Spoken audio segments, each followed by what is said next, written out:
Hi everyone, कैसे हो आप सभी लोग। आई होप आप लोग अच्छे होंगे। मैं हूं राहुल जेसवाल एंड स्वागत करता हूं आप सभी का एक बार फिर हमारे यूट्यूब चैनल JR ट्यूटोरियल्स में।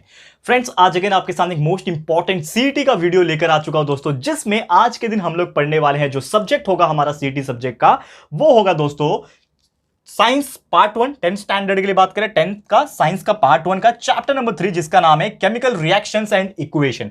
तो फाइनली हम इस पर्टिकुलर चैप्टर का 10 मोस्ट इंपॉर्टेंट एमसीक्यूज आज के इस वीडियो में देखने वाले हैं। एंड दोस्तों, आपको बता दूं कि हमने आपसे प्रॉमिस किया था, हम लगातार 25 दिनों तक आपके लिए वीडियोस जो है सीटी के डेडिकेशन के साथ प्रोवाइड करेंगे, जिसमें हम लोग मोस्ट इंपॉर्टेंट एमसीक्यूज चुन चुन के निकालने वाले हैं चैप्टर्स में से, जो हमें हमारे एक्सपीरियंस के हिसाब से, जो 7 to 8 ईयर का एक्सपीरियंस है मुझे 10th स्टैंडर्ड तक पढ़ाने का, वो आपका जो एक्सपीरियंस मेरा जो है उसमें मैं पूरा डालने वाला हूं। और मेरे हिसाब से जो भी क्वेश्चंस मुझे लगते हैं इंपॉर्टेंट है, वो मैं निकालने वाला हूं। तो ये आप लोग के लिए काफी सिंपल हो जाएगा, क्योंकि आप लोग अगर खुद से पढ़ाई करते तो शायद डिफिकल्ट हो जाता, लेकिन हम अपनी तरफ से पूरे डेडिकेशन के साथ आप लोग के लिए एक्स्ट्रा मेहनत कर रहे हैं, क्योंकि हमारा पूरा शेड्यूल ऑलरेडी पैक होता है। हर डे हम लोग 7 to 8 वीडियोस जो है रिकॉर्ड करते हैं, और नॉर्मली बाकी जो स्टूडेंट थे 7th 8th 9th 10th के नॉर्मल लेक्चर्स वाले, उनके लिए भी हम रेगुलर वीडियोस बनाते हैं हर दिन। तो वो टाइम हम एक्स्ट्रा निकाल रहे हैं आप लोगों के लिए, रात को वीडियोस रिकॉर्ड कर रहे हैं, जाग के रिकॉर्ड कर रहे हैं। तो ये जो एफर्ट्स हम लगा रहे हैं ना, तो प्लीज उस एफर्ट्स को यहां पे कदर करो एंड डेफिनेटली अच्छे से पढ़ाई करो, तो आपके बहुत अच्छे मार्क्स सीटी में आ सकते हैं। लेकिन यार एक छोटी सी और चीज बताऊंगा यहां पे, कि आप देख सकते हो कि आज हमारा डे 5 है, यानी कि इसके पहले लगातार 4 दिन तक हमने बहुत सारे सब्जेक्ट्स अपलोड किए हैं,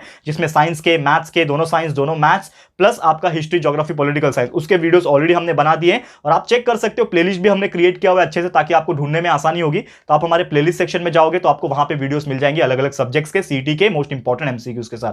तो आप कंटिन्यूअसली देखो उसको अच्छे से। और आप लोग से एक रिक्वेस्ट ये है कि कंटिन्यूअसली उसको शेयर जरूर कर देना, क्योंकि जो भी वीडियोस आप देख रहे हो उसको देखने के बाद शेयर जरूर से कर देना, ताकि बाकी जो लोग हैं जिनको पता नहीं चलता है कि हम रेगुलर बेसिस पे उनके लिए वीडियोस बना रहे हैं, सीटी एग्जाम के लिए स्पेशल वीडियोस बना रहे हैं, उन तक ये वीडियो पहुंच सके। ठीक है। एंड बाकी स्टूडेंट्स, आप लोग से भी रिक्वेस्ट है कि अगर आप ये वीडियो देख रहे हो तो उन स्टूडेंट्स तक जरूर से शेयर कर देना। ठीक है। तो बस इतना ही बोलना चाहूंगा। तो अभी आपको कंटिन्यूअसली 10 एमसीक्यूज दिखेंगे स्क्रीन के ऊपर। तो स्क्रीन पे अभी मैं आपको लेके जा रहा हूं, एमसीक्यूज दिखेंगे और उसका एक्सप्लेनेशन भी आपको दूंगा। तो बस बने रहो हमारे साथ और एंड तक इसको देखना। ठीक है दोस्तों।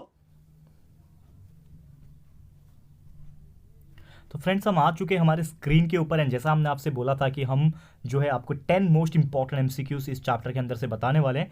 तो फाइनली आपको यहाँ पे स्क्रीन के ऊपर 10 एमसीक्यूज में दिखाऊंगा, उसके ऑप्शंस दिखाऊंगा, और आपको ये जो भी ऑप्शंस होंगे इसके सही जवाब जब मैं आपको बताऊंगा तो उसको लर्न करके रखना है। और साथ ही में जो आपको मैं ट्रिक्स बताऊंगा एंड साथ ही में आपको जो कुछ कंसेप्ट बताऊंगा वो भी आपको ध्यान में रखना है, क्योंकि हो सकता है सेम इन्हीं 10 क्वेश्चन में से आपके एग्जाम में कुछ क्वेश्चन पूछ ले, आपके सीटी एग्जाम में कुछ क्वेश्चन पूछ ले, या फिर इसके कुछ रिलेटेड क्वेश्चन जरूर से पूछे जा सकते हैं। तो पहला सवाल आपके स्क्रीन के ऊपर नजर आ रहा होगा, that is the process of reduction involves, यानी कि जो रिडक्शन प्रोसेस होता है आप सभी जानते होंगे, एक ऑक्सीडेशन भी प्रोसेस होता है, एक रिडक्शन प्रोसेस होता है।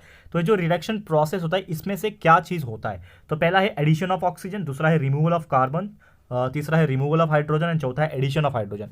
यानी कि इसमें से क्या होता है रिडक्शन के टाइम? तो आपको याद होगा, मैं बता दूं आपको, तो जब भी कोई रिडक्शन होता है, यानी कि जब भी रिडक्शन प्रोसेस होता है, तो उसमें एडिशन ऑफ हाइड्रोजन होता है, ये आपको याद रखना है। Whenever the reduction reaction takes place, reduction जब भी होता है तो आपको याद रखना है कि इसमें क्या होता है, एडिशन ऑफ हाइड्रोजन होता है। और आपको ये और एक जानकारी के लिए मैं बता दूं कि अगर आपको कोई अगर ऑक्सीजन ऑक्सीडेशन अगर पूछता है, ठीक है ना, यानी कि अभी तो आपको रिडक्शन पूछा हुआ है इस क्वेश्चन के अंदर, लेकिन अगर बाई चांस आपको इसी से रिलेटेड अगर क्वेश्चन आता है कि द प्रोसेस ऑफ ऑक्सीडेशन, यानी कि अगर आपको कोई पूछता है कि ऑक्सीडेशन में क्या आता है, तो आपको याद रखना है एडिशन ऑफ ऑक्सीजन। तो कैसे याद रखोगे? ऑक्सीडेशन में होता है एडिशन ऑफ ऑक्सीजन और रिडक्शन में होता है एडिशन ऑफ हाइड्रोजन। यही दो चीज आपको बस याद रखना है। क्लियर दोस्तों? तो उम्मीद करता हूं कि ये पहला क्वेश्चन आपको समझ में आ गया होगा, इसके रिलेटेड क्वेश्चन भी इजीली आप कर पाओगे एग्जाम में। सेकंड क्वेश्चन इस प्रकार है, if the number of atoms of each element is not same on the two sides of an equation is called dash. यानी कि अगर कोई भी नंबर ऑफ एटम्स, अगर एलिमेंट्स का दोनों साइड सेम नहीं है कोई भी इक्वेशन में, आपको पता है कि एक इक्वेशन है, समझ लो ए है plus B, A plus B gives C plus D, ऐसा कुछ केमिकल रिएक्शन होता है, आप सभी जानते हैं। ठीक है ना, यहाँ पे कोई रिएक्टेंट होता है, यहाँ पे कोई रिएक्टेंट होता है, इन दोनों को प्लस कर लो, और यहाँ पे कोई प्रोडक्ट होता है, यहाँ पे कोई प्रोडक्ट होता है। तो अगर जो हमारे लेफ्ट हैंड साइड में जितने भी रिएक्टेंट्स होते हैं उसके जो नंबर ऑफ एटम्स रहेंगे, और जो राइट हैंड साइड में जितने भी प्रोडक्ट्स होते हैं उसके जो नंबर ऑफ एटम्स रहेंगे, अगर वो सेम नहीं है, इज नॉट सेम, यानी कि अगर वो सेम नहीं रहेंगे, तो उस इक्वेशन को हम लोग क्या बोलते हैं? ऑब्वियसली उसको हम लोग बोलेंगे अनबैलेंस्ड इक्वेशन। यानी कि ऐसे इक्वेशन जो होते हैं, ऐसे केमिकल रिएक्शन जो होते हैं वो अनबैलेंस्ड होते हैं, हमेशा याद रखना। और अगर बाई चांस यानी कि लेफ्ट हैंड साइड में जो भी रिएक्टेंट्स प्रेजेंट है और राइट हैंड साइड में जो भी प्रोडक्ट्स प्रेजेंट है, तो यहाँ के एलिमेंट्स और यहाँ के एलिमेंट्स के जो नंबर ऑफ एटम्स है अगर सेम रहेंगे तो उसको हम लोग क्या बोलेंगे, बैलेंस इक्वेशन बोलेंगे। ठीक है, तो ऐसा भी सवाल आपको पूछ सकता है, लेकिन ये क्वेश्चन का जो आंसर है कि अगर सेम नहीं रहेंगे तो उसको अनबैलेंस्ड इक्वेशन कहते हैं। क्लियर है, याद रहेगा दोस्तों। आगे बढ़ते हैं, third option, that is hydrogen and oxygen are present in water in the ratio of dash. Obviously सीधी सी बात है, हाइड्रोजन एंड ऑक्सीजन पानी में कैसे प्रेजेंट होते हैं, H2O, यानी कि 2 मॉलिक्यूल हाइड्रोजन होता है और ऑक्सीजन का 1 मॉलिक्यूल होता है, यानी 2:1 के रेशियो में प्रेजेंट होते हैं। तो option number B is the correct answer. समझ में आ गया, बहुत ही सिंपल है, 2 हाइड्रोजन रहता है, 1 ऑक्सीजन रहता है, तो 2:1 रेशियो में हाइड्रोजन और ऑक्सीजन वाटर में प्रेजेंट रहते हैं। याद रहेगा, बहुत ही सिंपल एग्जांपल था। फोर्थ एग्जांपल की बात करें तो पूछा है आपको how many types of chemical reactions are there. तो केमिकल रिएक्शन कितने प्रकार के होते हैं हमने इस चैप्टर के अंदर पढ़ा हुआ है दोस्तों, जब हमने लेक्चर्स पढ़ाए हुए। अगर आप पूरा लेक्चर्स के वीडियो देखना चाहते हो तो हमारे प्लेलिस्ट में हमने टोटल कंप्लीट करके रिकॉर्ड करके अपलोड करके रखा हुआ है, तो वो भी आप चेक कर सकते हो जाके। ठीक है, लेकिन आपको यहाँ पे बताऊं, ये आंसर जो बताऊं मैं आपको, तो केमिकल इक्वेशन जनरली 4 टाइप के होते हैं। ठीक है ना, 4 टाइप्स ऑफ केमिकल रिएक्शन होता है। और आपको याद दिला दूं तो सबसे पहला जो रिएक्शन था दोस्तों वो था कॉम्बिनेशन रिएक्शन। आपको याद होगा सबसे पहला जो रिएक्शन था वो कॉम्बिनेशन रिएक्शन था।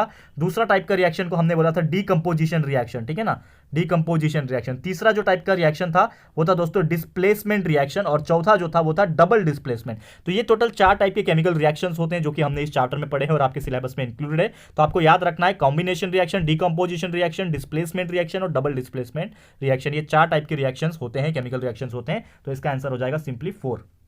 ठीक है, 4 आंसर आ जाएगा। ओके, चलते हैं नेक्स्ट क्वेश्चन की तरफ। नेक्स्ट एमसीक्यू दैट इज 5वां, which type of chemical reaction takes place when the electricity is pass through water. यानी कि अगर पानी है, बिजली उसमें से अगर हम पास करें, H2O में से बिजली को पास करेंगे तो कौन सा टाइप का केमिकल रिएक्शन होता है। तो पहला है कॉम्बिनेशन, दूसरा है डिकम्पोजिशन, तीसरा है डबल डिस्प्लेसमेंट, चौथा है डिस्प्लेसमेंट। तो आपको बता दूं कि ये एक इलेक्ट्रोलिसिस प्रोसेस कहलाता है, और इलेक्ट्रोलिसिस प्रोसेस में अगर मैं बात करूं यहाँ पे तो जनरली पानी में, यानी कि पानी के जो कॉन्स्टिट्यूएंट है H2O है ना, इसको सेपरेट करने, यानी हाइड्रोजन को और ऑक्सीजन को सेपरेट करने के लिए यूज किया जाता है। यानी कि जब भी पानी में से अगर बिजली पास करते हैं, वाटर में से इलेक्ट्रिसिटी अगर पास करते हो, तो समझ जाना कि पानी में से जो H2O है उसमें से H2 और ऑक्सीजन ये दोनों को अलग अलग करने के लिए काम आता है। तो इसका मतलब वो क्या हो रहा है, डीकंपोजिशन रिएक्शन हो रहा है। क्लियर है, ये चीज ध्यान में रखना है। तो इसका आंसर है डीकंपोजिशन, याद रहेगा। ओके, नेक्स्ट क्वेश्चन 6 क्वेश्चन है कि when oxidation and reduction takes place simultaneously is called as. यानी कि जब भी ऑक्सीडेशन भी होगा और रिडक्शन भी होगा, ठीक है ना, तो अगर ये दोनों प्रोसेस एक साथ होते हैं, साइमल्टेनियसली हो रहे, तो वो रिएक्शन को क्या कहते हैं, ये आपको मैंने बहुत बार पढ़ाया हुआ है। तो आपको याद होगा एक ऐसा रिएक्शन होता है जो दोनों ही करवाता है, यानी ऑक्सीडेशन भी एक बार कराएगा और उसके ही अगले पल आपका रिडक्शन भी करवा देगा। तो वो रिएक्शन को कहते हैं दोस्तों रेडॉक्स रिएक्शन। क्या कहते हैं, redox reaction. Whenever oxidation and reduction takes place simultaneously is called as redox reaction. ये आपको याद रखना है। क्लियर है, याद रहेगा दोस्तों। चलते हैं 7th क्वेश्चन, नेक्स्ट क्वेश्चन की तरफ, जो कि व्हेन 2 और more reactants combine in a reaction to form a single product. यानी कि कोई भी 2 प्रोडक्ट है, जैसे कि फॉर एग्जांपल ए मेरा एक प्रोडक्ट है और प्लस कर रहा हूं बी, यानी दूसरा प्रोडक्ट। तो एक और 2 रिएक्टेंट को मैंने ऐड कर लिया, यानी ए प्लस बी कर लिया। तो इसको कंबाइन करके जो बन रहा है वो सिर्फ एक ही बन रहा है। तो समझ लो ए प्लस बी मिला के क्या बना, सी मिला। तो ऐसे टाइप के रिएक्शन को क्या बोलेंगे। तो पहला ऑप्शन है कॉम्बिनेशन बोलेंगे, कि डिकम्पोजिशन बोलेंगे, कि रिडक्शन बोले, रिडॉक्स बोलेंगे, कि डिकम्पोजिशन बोलेंगे। तो नाम से पता चल जाना चाहिए आपको दोस्तों कि अगर मैं 2 चीज को मिला रहा हूं और वो एक ही चीज बन रहा है, तो यानी कि वो चीज क्या हो रहा है, कंबाइन हो रहा है। यानी ये दोनों चीज कंबाइन होकर तीसरा चीज बन रहा है। तो इसीलिए इस पर्टिकुलर एमसीक्यू का आंसर डायरेक्टली हो जाएगा कॉम्बिनेशन रिएक्शन। यानी कि 2 अलग अलग रिएक्टेंट्स क्या हो रहे हैं, कंबाइन हो रहे हैं। तो ऑब्वियसली कंबाइन होकर वो क्या बन रहा है, सिंगल प्रोडक्ट बन रहा है, इसीलिए इसका नाम क्या रहेगा, कॉम्बिनेशन रिएक्शन। क्लियर है, समझ में आ गया। तो बहुत ही सिंपल सा एग्जांपल है, समझ में आ गया होगा। 8th एमसीक्यू की अगर बात करें मैं, तो यहां पे पूछा है द केमिकल रिएक्शन इन विच 2 और मोर प्रोडक्ट्स। यानी कि एक ऐसा केमिकल रिएक्शन है जिसमें 2 और 2 से ज्यादा प्रोडक्ट फॉर्म होते हैं सिंगल रिएक्टेंट से। समझ लो एक सिंगल रिएक्टेंट है ए, और इसके वजह से फॉर्म हो रहा है 2 प्रोडक्ट, यानी बी प्लस सी फॉर्म हो रहा है। यानी कि ए के वजह से 2 रिएक्टेंट 2 प्रोडक्ट फॉर्म हो रहे हैं। तो ये कौन सा टाइप का रिएक्शन है। तो ऑप्शन में है डिकम्पोजिशन है, डिस्प्लेसमेंट है, 2 बार डिस्प्लेसमेंट हो गया बाई चांस गलती से, और एक है दूसरा डबल डिस्प्लेसमेंट। तो यहां पे अगर मैं बात करूं कि ये एक ऐसा रिएक्शन है जिसमें हो क्या रहा है, बेसिकली एक ही चीज से 2 बन रहा है। यानी कि वो क्या हो रहा है, डीकम्पोजिशन हो रहा है, यानी उसका एक ही से 2 बन रहा है। वाटर का एग्जांपल मैंने बताया था, H2O से हाइड्रोजन और ऑक्सीजन दोनों निकल रहा है। तो ऐसा कभी भी रिएक्शन अगर आप देखोगे एक ही चीज से 2 चीज बन रहे हैं अगर, तो उसको हम लोग क्या बोलते हैं, डीकम्पोजिशन रिएक्शन बोलते हैं। क्या बोलते हैं, डीकम्पोजिशन रिएक्शन। याद रहेगा। क्लियर है दोस्तों। तो उम्मीद करता हूं कि ये चीज आपको समझ में आ गया होगा। Next question, 9th question, second last MCQ of this lecture, जो कि है when heat from outside is absorb during some chemical reaction.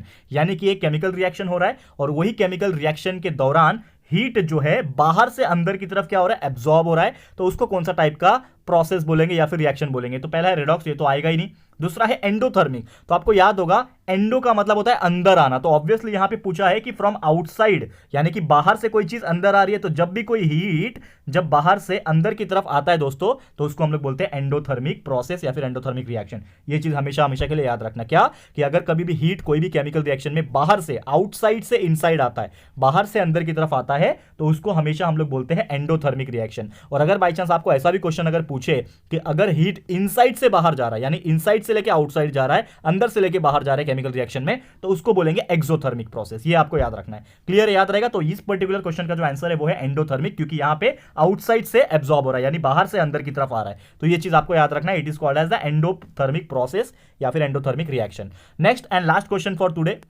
That is पूछा है हमें formation of ice from water is an example of dash, यानी कि अगर बर्फ बनता है पानी से, यानी कि वाटर है आपका और पानी से बर्फ बनता है, कैसे बनता है, हमारे फ्रीजर में हम डाल देते हैं बर्फ बन जाता है, तो वो किसका एग्जांपल है, एंडोथर्मिक का है कि एक्सोथर्मिक का है कि डिस्प्लेसमेंट रिएक्शन का है कि नन ऑफ दिस है। तो सिंपल सी बात है, इसमें क्या हो रहा है कि अगर जो पानी है उसको अगर हम बर्फ बना रहे, पानी को क्या बना रहे हैं हम लोग दोस्तों, बर्फ बना रहे हैं, तो ऑब्वियसली पानी के अंदर का जो हीट है, पानी के अंदर का जो हीट है वो क्या हो रहा है, बाहर निकल गया, तभी तो वो ठंडा हो गया ना, कि पानी जो है वो ऑलरेडी एक पर्टिकुलर टेम्परेचर में रहेगा, तो उसको अगर मैं और ठंडा कर रहा हूं, इसका मतलब उसका टेम्परेचर को मैं बाहर निकाल रहा हूं, उसके हीटनेस को और बाहर निकाल रहा हूं, तो यानी कि उसका टेम्परेचर और हीटनेस क्या हो रहा है, बाहर निकल रहा है। तो जब भी कोई हीट बाहर निकलता है तो उसको हम लोग बोलते हैं एक्सोथर्मिक रिएक्शन या फिर एक्सोथर्मिक प्रोसेस। तो इस पर्टिकुलर क्वेश्चन का आंसर हो जाएगा option number B, exothermic process. Clear है दोस्तों। तो उम्मीद करता हूं कि आपको समझ में आ गया होगा। तो टोटल यही थे दोस्तों हमारे 10 एमसीक्यूज जो कि मोस्ट इंपॉर्टेंट थे मुझे लगे, एंड आपके लिए हमने ये प्रिपेयर किया है, तैयार किया है, और उम्मीद करता हूं इसी में से आपको सीईटी में आपके पूछे जाएंगे इस चैप्टर के अंदर से,